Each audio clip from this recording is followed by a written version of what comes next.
कैसे हैं आप। स्वागत है आप सबका आपके अपने YouTube चैनल सेंट्रल मिशन पर। आज क्लास 9th के लिए बहुत ही खास टॉपिक है एक्सरसाइज 7 ट्राइंगल्स की हम बात करेंगे और ट्राइंगल्स की कुछ प्रॉपर्टीज़ यानी कि कुछ नियमों के बारे में बात करेंगे और करेंगे त्रिभुजों की सर्वांग समता के बारे में यानी कि कॉन्ग्रुएंस ऑफ ट्राइंगल्स के बारे में। तो ये जो नया वर्ड आपके लिए आया है, वैसे क्लासेस में आया हुआ है छोटी क्लासेस में, लेकिन फिर भी हम यहाँ से इस तरह से सीखेंगे जैसे आपको सर्वांग समता के बारे में कुछ भी पता नहीं है, कॉन्ग्रुएंस के बारे में आपको कुछ भी नॉलेज नहीं है। हम वहाँ से शुरू करेंगे। तो चलिए करते हैं शुरू। पेन कॉपी उठा लीजिए क्योंकि अब वक्त है मैथ्स पढ़ने का।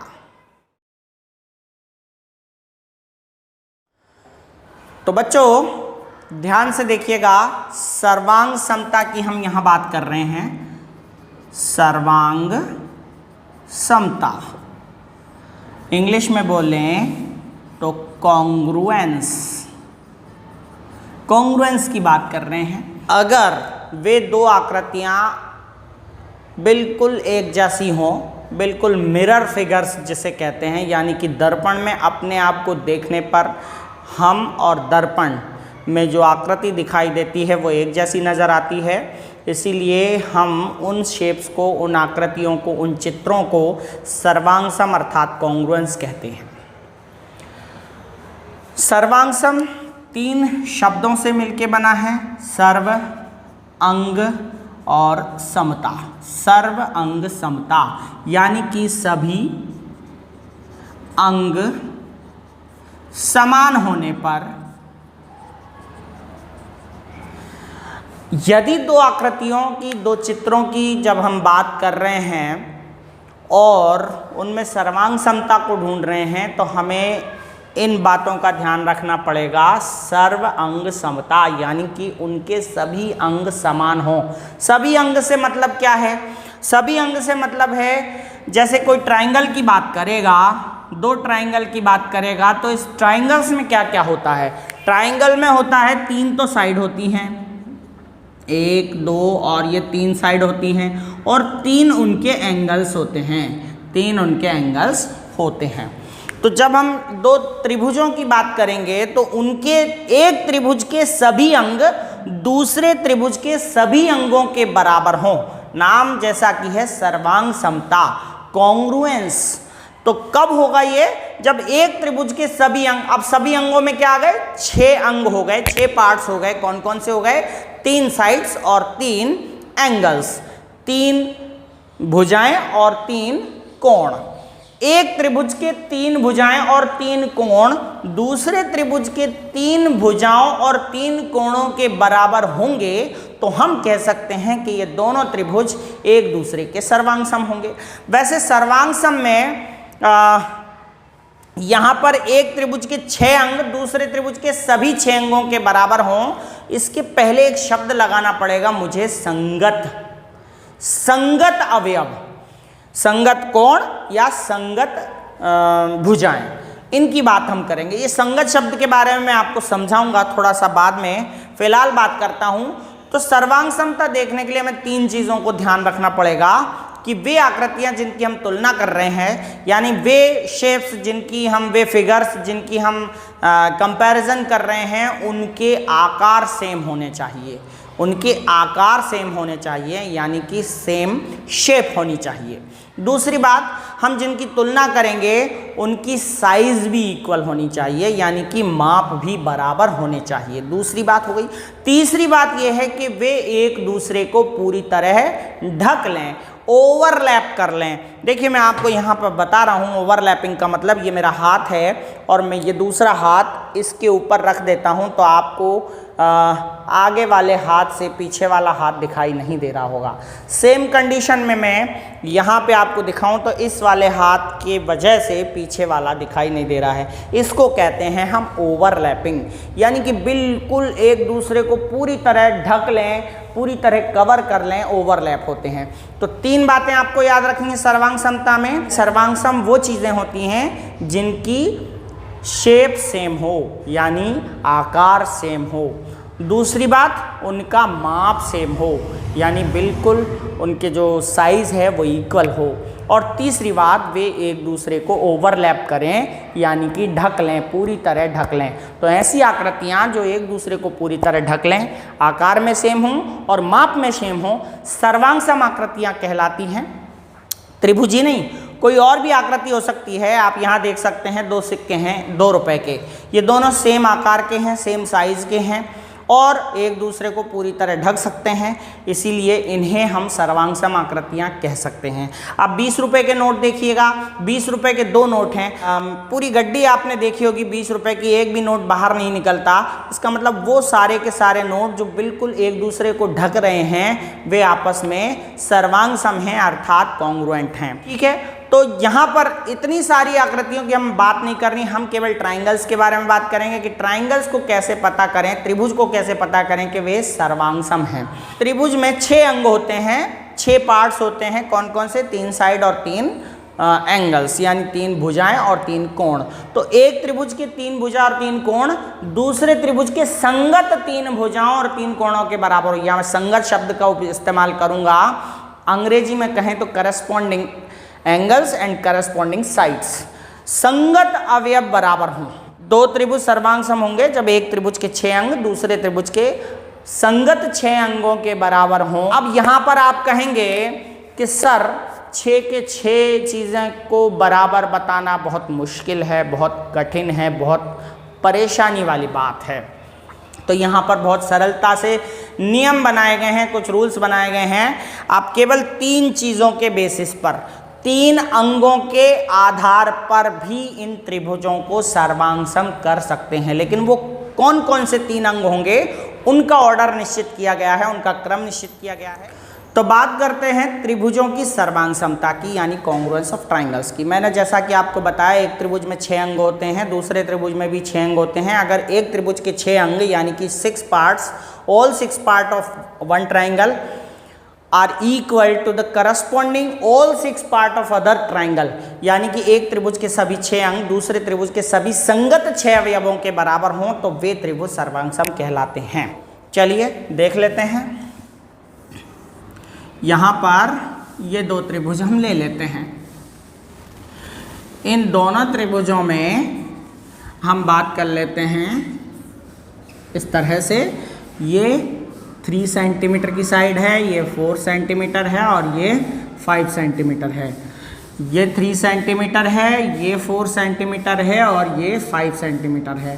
एंगल्स की बात करें तो ये 60 डिग्री है, ये 70 डिग्री है और ये 50 डिग्री है। ये 60 डिग्री है, ये 70 डिग्री है और ये 50 डिग्री है। हम यहाँ देख रहे हैं कि ये दोनों ट्राइंगल्स, ये दोनों त्रिभुज में 6 अवयव हैं। ABC के 3 साइड हैं, 3 सेंटीमीटर, 4 सेंटीमीटर, 5 सेंटीमीटर और 60 डिग्री कोण, 70 डिग्री और 50 डिग्री, इसके 3 कोण हैं। अब यहाँ पर हम देखें तो साइड्स के इक्वल हैं और एंगल्स के इक्वल हैं, मतलब 6 के 6 अवयव दूसरे त्रिभुज के 6 के 6 अवयवों के बराबर हैं। All 6 parts are equal to the all 6 part of other triangle. तो यहाँ पर हम कह सकते हैं कि एक को दूसरे के ऊपर रखने पर एक दूसरे को कवर कर लेंगे, सुपरपोज कर लेंगे, यानी कि ओवरलैप कर लेंगे, तो ये दोनों त्रिभुज आपस में सर्वांग सम हैं। लेकिन बच्चों के दिमाग में आएगा सर इसके 6 अवयव इसके 6 अवयवों के बराबर हैं, तब ये दोनों त्रिभुज सर्वांग सम हो गए। लेकिन हमें अगर 6 के 6 अवयव पता नहीं चले, मिले नहीं, तो हम कैसे बताएंगे कि ये दोनों त्रिभुज सर्वांग सम हैं? तो बच्चा आप ध्यान रखिएगा कि सिंप्लिसिटी के लिए, यानी कि आपकी सरलता के लिए, मैथमेटिशियन ने, गणितज्ञों ने रूल बनाए हैं। यानी आप इन 6 अंगों की कंपैरिजन ना करके आप 3 चीज़ों का कंपैरिजन करेंगे तो भी आप बता सकते हैं कि दोनों त्रिभुज सर्वांग सम हैं, अर्थात 2 ट्राइंगल्स आर कॉन्ग्रुएंट। यहाँ पर देख लेते हैं 4 रूल हमारे पास हैं। तो त्रिभुजों की सर्वांग समता का पहला नियम है, जब हम कोई 2 त्रिभुजों में 6 के 6 चीज़ों को बराबर बता करके सर्वांग समता सिद्ध करते हैं तो ये बहुत ज़्यादा कठिन हो जाता है, बहुत ज़्यादा कॉम्प्लेक्स हो जाता है। इसीलिए हमारे मैथमेटिशियन ने बहुत ही सिंपल तरीके से रूल्स बनाए हैं कि चलिए आप 3 चीज़ों को बेस मानकर भी उन 2 आकृतियों को, उन 2 शेप्स को कॉन्ग्रुएंट कर सकते हैं। तो 2 त्रिभुजों को सर्वांग सम सिद्ध करने के लिए 6 चीज़ों की ज़रूरत नहीं है, यानी एक त्रिभुज की 6 चीज़ें दूसरे त्रिभुज की 6 चीज़ों के बराबर ना हो तो भी चलेगा। वैसे होना चाहिए लेकिन ना हो तो भी चलेगा। आपको केवल एक त्रिभुज की 3 चीज़ें दूसरे त्रिभुज की 3 चीज़ों के बराबर बतानी हैं, केवल इन 4 नियमों के आधार पर, तब आप दोनों त्रिभुजों को कॉन्ग्रुएंट या अर्थात सर्वांग सम बता सकते हैं। सबसे पहला रूल है SSS रूल। S मतलब साइड, तो साइड साइड साइड यानी भुजा भुजा भुजा नियम। ये क्या कहता है कि एक त्रिभुज की 3 भुजाएं दूसरे त्रिभुज की संगत 3 भुजाओं के बराबर हो। या संगत शब्द का इस्तेमाल मैं कर रहा हूं, समझाऊंगा। एक त्रिभुज की 3 भुजाएं दूसरे त्रिभुज की संगत 3 भुजाओं के बराबर हों तो दोनों त्रिभुज सर्वांग सम होते हैं। इंग्लिश में बात करूं तो all 3 sides of a triangle are equal to the all corresponding 3 sides of another triangle, then 2 triangles are congruent। देखिए, जैसा कि मैं यहाँ पर परिभाषा में आपको बता चुका हूँ, यहाँ पर हम 3 साइड्स के बारे में बात करेंगे। 3 साइड से ही पता चल जाएगा कि दोनों ट्राइंगल कॉन्ग्रुएंट हैं या नहीं। मैं यहाँ पर लिख देता हूँ 3 सेंटीमीटर, ये 4 सेंटीमीटर और ये 5 सेंटीमीटर।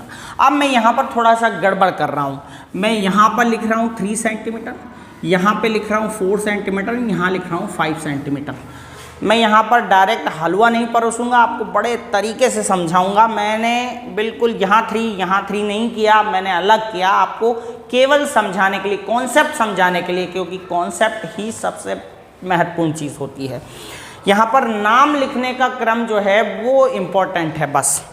तो यहाँ पे हम बात करेंगे तो देखिए, यहाँ ये 2 ट्राइंगल्स आपको नजर आ रहे हैं। अपन को SSS नियम यानी साइड के बेस पे बताना है कि दोनों त्रिभुज सर्वांग सम है। तो कैसे बताएंगे? यहाँ पे देखिए, AB साइड जो है, AB साइड है वो बराबर है किसके? मैं यहाँ पे एक निशान लगा देता हूँ, और AB साइड बराबर है QR के, तो मैं यहाँ लिख देता हूँ QR, और यहाँ पे भी एक निशान लगा देता हूँ। इसके बाद BC साइड की बात करें, 5 सेंटीमीटर है, तो BC पे मैं यहाँ 2 निशान लगा देता हूँ, और यहाँ BC की तुलना करता हूँ तो BC 5 है, तो यहाँ पे PR 5 है, तो PR 5 हो गया। तो यहाँ पे भी मैं 2 का निशान लगा देता हूँ। और अब बात करता हूँ AC की। AC 4 सेंटीमीटर है, और यहाँ पे PQ भी 4 सेंटीमीटर है। तो यहाँ पे ये 3 साइड, इस त्रिभुज की ये 3 साइड इस त्रिभुज की इन 3 साइड्स के इक्वल हैं, बराबर हैं। अब यहाँ पे करस्पॉन्डिंग यानी संगत शब्द का अर्थ क्या होगा कि AB के बराबर QR है, तो AB की संगत भुजा जो है दूसरे त्रिभुज में वो QR है। करस्पॉन्डिंग साइड्स जो है AB की वो कौन है? QR है। कॉरस्पॉन्डिंग शब्द का अर्थ समझा रहा हूं मैं आपको। AB की करस्पॉन्डिंग साइड है QR, क्योंकि ये दोनों आपस में बराबर हैं, ये दोनों आपस में बराबर हैं, ये दोनों आपस में बराबर हैं। तो हम कह सकते हैं कि S है यहाँ पर, यानी एक त्रिभुज की 3 साइड दूसरे त्रिभुज की संगत 3 साइड यानी करस्पॉन्डिंग 3 साइड्स के इक्वल हैं। तो SSS रूल अप्लाई हो रहा है, और इस वजह से हमें कोणों को बराबर बताने की ज़रूरत नहीं है। तो हम यहाँ पे ये जो मैं लास्ट में बात बता रहा हूँ उसको लिखना, इसको समझना बहुत महत्वपूर्ण है बच्चों। जब दोनों त्रिभुज सर्वांग सम हो गए तो सांकेतिक रूप में कैसे लिखेंगे वो मैं आपको समझा रहा हूँ। कि देखिए, पहले वाले त्रिभुज का नाम आप ये ट्राइंगल का साइन बनाएंगे, ABC लिखेंगे। आप इसका नाम आपकी मर्जी से किसी भी क्रम में लिख सकते हैं, यहाँ पर कोई दिक्कत नहीं है। आप ABC लिखें, ACB लिखें, BCA लिखें, CBA लिखें, कुछ भी लिखें, आपकी मर्जी यहां पर चलेगी। फिर आएगा इसके बाद, क्योंकि दोनों सर्वांग सम हैं तो यहां पर एक साइन लगेगा, ये सर्वांग समता का साइन है, कॉन्ग्रुएंस का जो है चिन्ह है क्या, ये बराबर का निशान, उसके ऊपर एक थोड़ी सी लहरदार आकृति, ये सर्वांग समता का चिन्ह है। ये वाला त्रिभुज का नाम हमने ABC लिख दिया। अब पीछे वाले त्रिभुज का नाम अंधे होकर के नहीं लिखना है, PQR नहीं लिखना है, आपको इनकी संगतता का क्रम देखकर ही लिखना है। देखिए, ABC, ABC, ABC, ध्यान दीजिएगा 1 2 1 2, तो ये मैंने इस क्रम में लिया है तो वहां भी 1 2 का क्रम मैं चलाऊंगा। मैंने निशान लगा दिया है, ये देखिए 1 2, तो मुझे यहां से नाम लिखना पड़ेगा QRP, QRP। ये देखिए हमने QRP लिख दिया। जैसा मैंने 1 2 निशान लगाया था, 3 के बराबर 3, 5 के बराबर 5, मैंने 1 और 2 निशान लगाए थे, 1 और 2 लगा दिए। अब इसका नाम मैंने ABC लिखा है 1 2, तो इसी तरह से मुझे उस तरफ यानी ये साइन के उस तरफ जो नाम है वो 1 2 के क्रम में लिखना है। तो 1 2, ये 1 2 हो गया, ठीक है। तो इस तरह से मुझे संगतता का क्रम यहाँ पर मिल जाएगा। इसी को कहते हैं करस्पॉन्डिंग साइड्स। देखिए AB की करस्पॉन्डिंग साइड है QR, BC की करस्पॉन्डिंग साइड है RP और AC की करस्पॉन्डिंग साइड है QP। अपने आप पता चल जाएगा अगर आपने ये सही क्रम लिखा है। आगे वाले त्रिभुज का नाम आप अपने हिसाब से लिखें, लेकिन साइन लगाने के बाद जो पीछे वाला त्रिभुज है वो संगतता के क्रम में लिखें। Order is the matter, order में लिखें, क्रम में लिखें। ध्यान रखें जिस क्रम में आपने साइड्स इधर जमाई हैं उसी क्रम में साइड्स उधर जमानी है।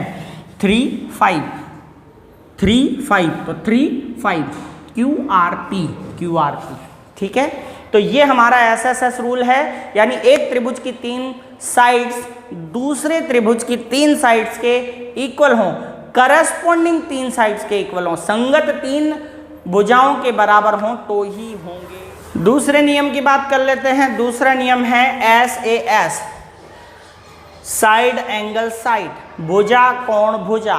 देखिए अभी हम लिख लेते हैं, बना लेते हैं ABC और यहाँ पे मैं नाम दे देता हूँ XYZ। मैं यहाँ पर 3 सेंटीमीटर और ये 5 सेंटीमीटर लिख लेता हूँ और इधर लिख लेता हूँ 3 सेंटीमीटर और ये यहाँ पे लिख लेता हूँ मैं 5 सेंटीमीटर और 3 सेंटीमीटर, ठीक है। इस तरह से लिखूंगा मैं, बिल्कुल एक जैसा जमा के नहीं दूंगा, बहुत आराम से समझाऊंगा। और देखिए मैं यहाँ पे लिख देता हूँ 70 डिग्री और यहाँ लिख देता हूँ 70 डिग्री। तब क्या होगा, यहाँ पे देखिए रूल का नाम है SAS, यानी भुजा कोण भुजा नियम। आप समझें इस बात को कि एक त्रिभुज की 2 भुजाएं दूसरे त्रिभुज की संगत 2 भुजाओं के बराबर हों, याद रखिएगा संगत, और उनके द्वारा अंतरित कोण यानी उनके बीच का कोण, जो 2 भुजाएं इस त्रिभुज की दूसरे त्रिभुज की जिन 2 भुजाओं के बराबर होंगी उनके बीच बीच के कोण भी बराबर होने चाहिए। तो ध्यान रहे ये दोनों भुजाएं इन दोनों भुजाओं के बराबर हैं, जैसा कि हम देख पा रहे हैं 3 सेंटीमीटर 3 सेंटीमीटर 5 सेंटीमीटर 5 सेंटीमीटर हैं, और उनके बीच का एंगल बराबर हो, उनके बीच का एंगल जो 2 साइड्स बराबर हैं उनके बीच में बनना चाहिए वह एंगल, और वह भी बराबर होना चाहिए। तब हम कह सकते हैं कि SAS रूल से यानी कि भुजा कोण भुजा नियम से ये दोनों त्रिभुज सर्वांगसम होंगे। अगर यहाँ पर ये 70 में यहाँ कर देता हूँ तो ये बिल्कुल गलत होगा, ये दोनों त्रिभुज सर्वांगसम नहीं होंगे, क्योंकि इस त्रिभुज में दोनों भुजाएं जो इस त्रिभुज की 2 भुजाओं के बराबर हैं उनके बीच में कोण बन रहा है, लेकिन इनसे अलग बन रहा है, तब ये नहीं हो सकता। ध्यान रखेंगे कि जो 2 भुजाएं बराबर हैं उनके बीच बीच के कोण भी बराबर होने चाहिए, तब हम कह सकते हैं SAS, SAS के बराबर है, इसीलिए दोनों त्रिभुज सर्वांगसम हैं। तो चलिए हम यहाँ पर लिख लेंगे AB बराबर है किसके, XY के, XY के बराबर है।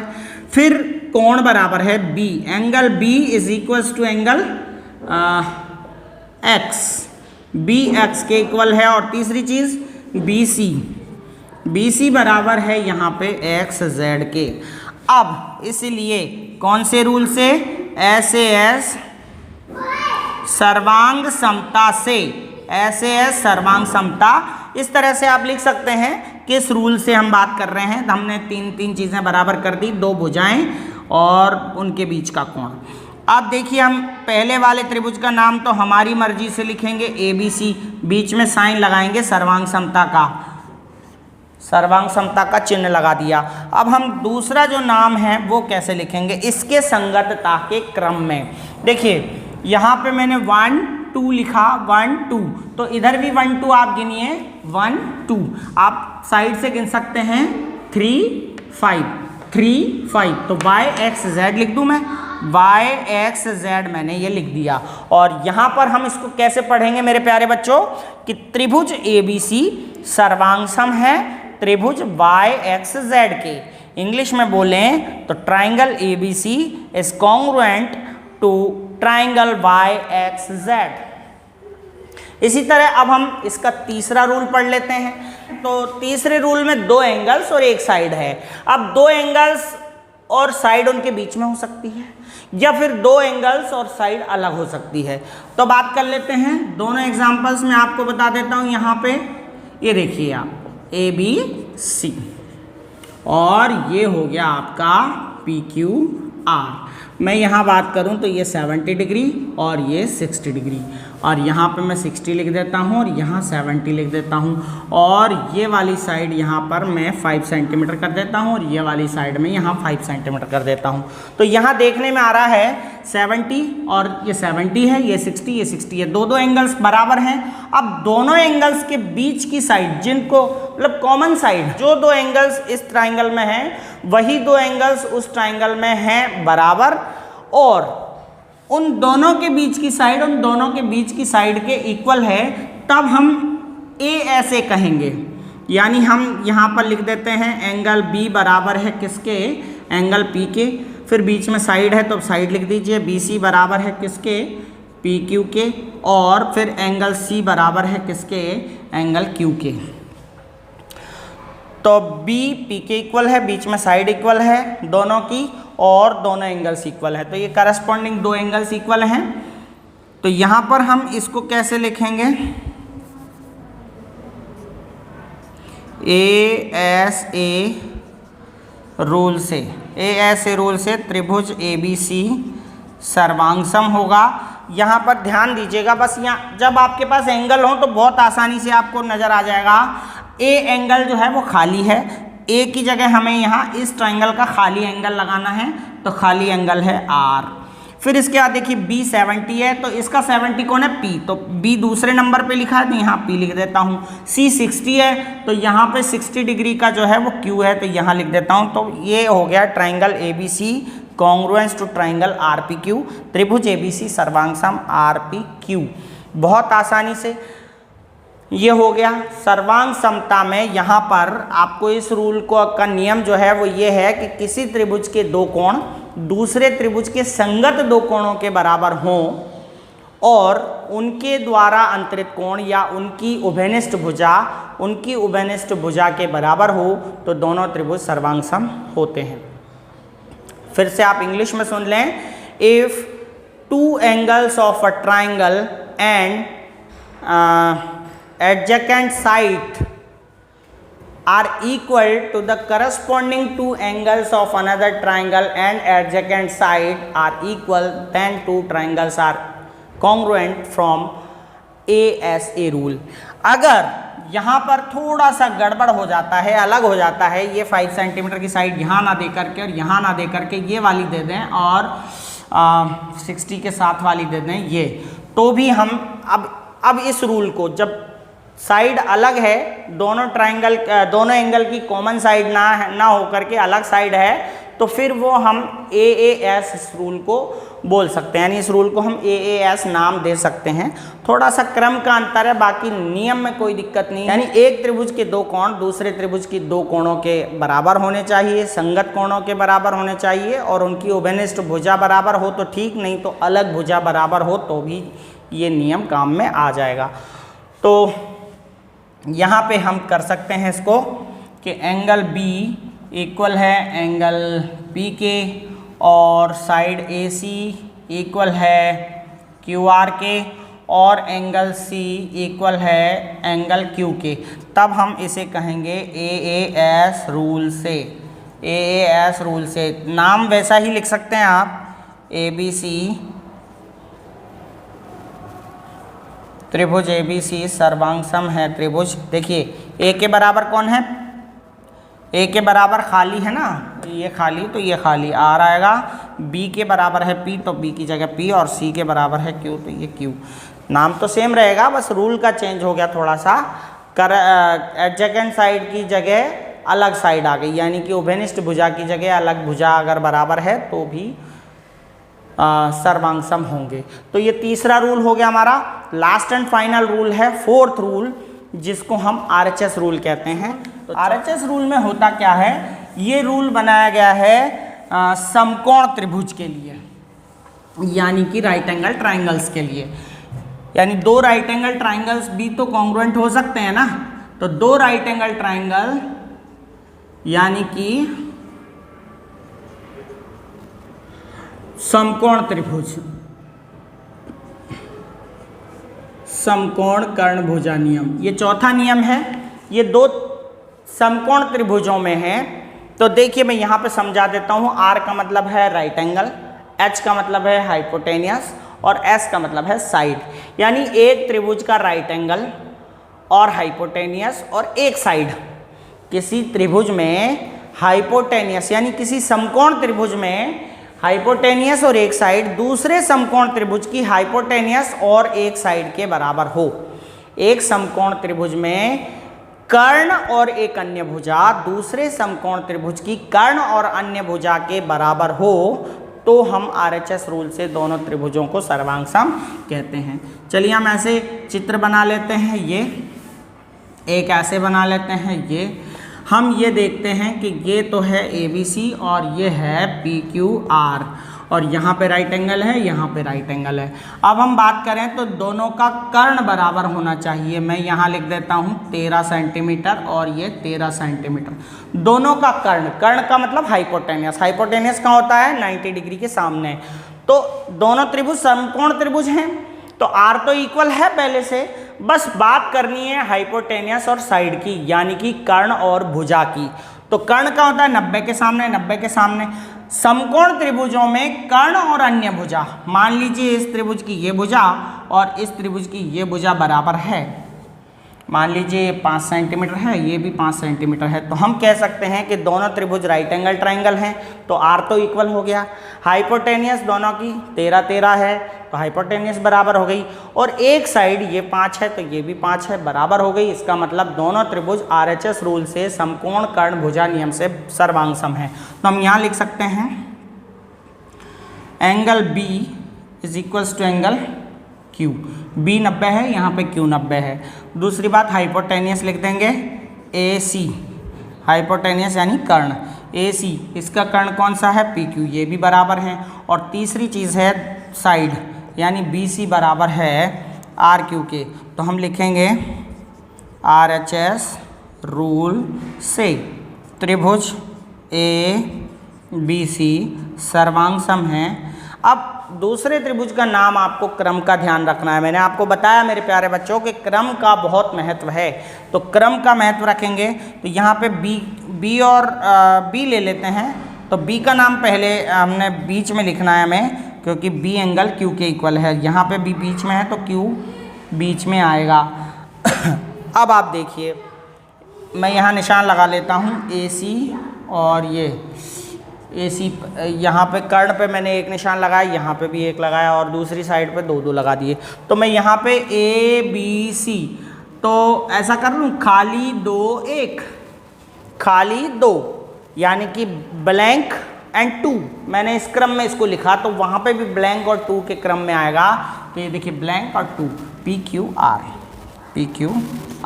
इस तरह से हम लिख सकते हैं। तो मुझे उम्मीद है कि सर्वांग समता के ये 4 नियम, कॉन्ग्रुएंस के ये 4 रूल्स आपको समझ में आ गए होंगे, क्राइटेरिया हैं ये। और वीडियो अच्छा लगे तो लाइक कीजिएगा। अगली वीडियो में हम क्वेश्चंस को सॉल्व करने वाले हैं एक्सरसाइज 7। बहुत जल्दी आते हैं, आई बटन पर क्लिक करके आप वो वीडियो देख सकते हैं। जिन्होंने पिछली वीडियो नहीं देखी हैं वे प्लेलिस्ट में जाकर उन वीडियोस को देखिए और अपने सब्जेक्ट को, अपने कॉन्सेप्ट को बिल्कुल क्लियर कीजिए। बहुत बहुत धन्यवाद वीडियो देखने के लिए।